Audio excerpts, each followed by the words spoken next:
Argentina has long been known as a gay-friendly country, a place where diversity wasn't just tolerated but openly embraced.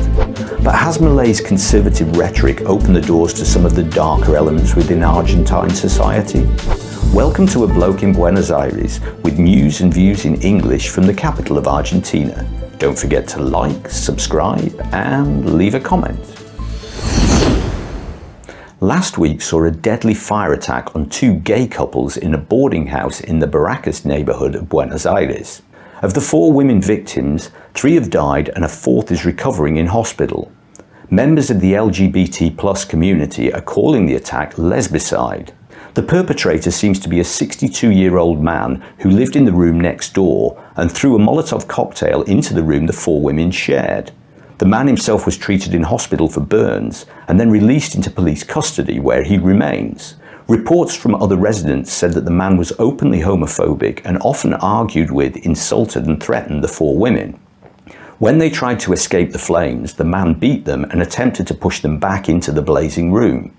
30 other residents of the building were evacuated and 7 were hospitalized with burns. Those living in the building were mostly street vendors, pensioners and cartoneros. Cartoneros are people who collect waste paper and cardboard from the streets to sell to the recycling centres.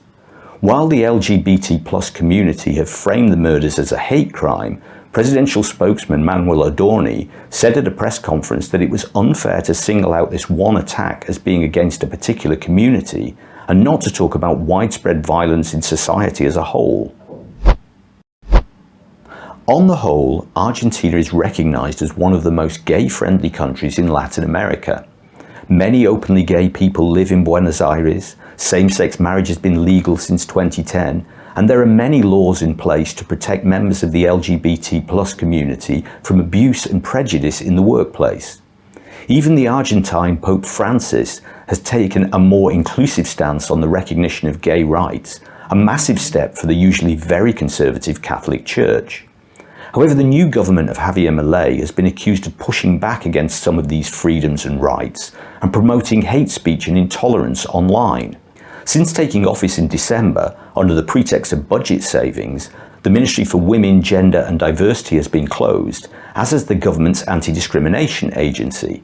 Milei has often referred to gay rights as privileges rather than rights and criticised some government departments for policies of positive discrimination. In his speech at the World Economic Forum in Davos in January, Milei labelled feminism as a ridiculous and unnatural fight between men and women and said that the movement only exists to give jobs to bureaucrats. Milei has also on many occasions stated his strong opposition to abortion and said that he would like to see the 2020 legalisation overturned.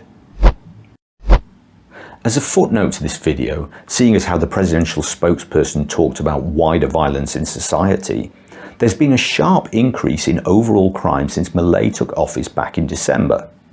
Most crime statistics are up in Buenos Aires City and throughout Greater Buenos Aires as a whole, with the biggest rises seen in household burglary and street theft of cell phones. Some 10,000 phones are snatched in the city every day.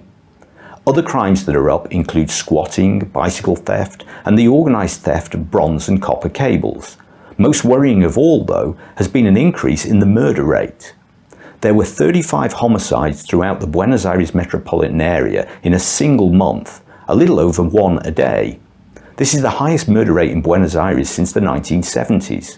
However, considering that there are more than 16 million people living in this huge urban area, Buenos Aires remains one of the safest cities in Latin America.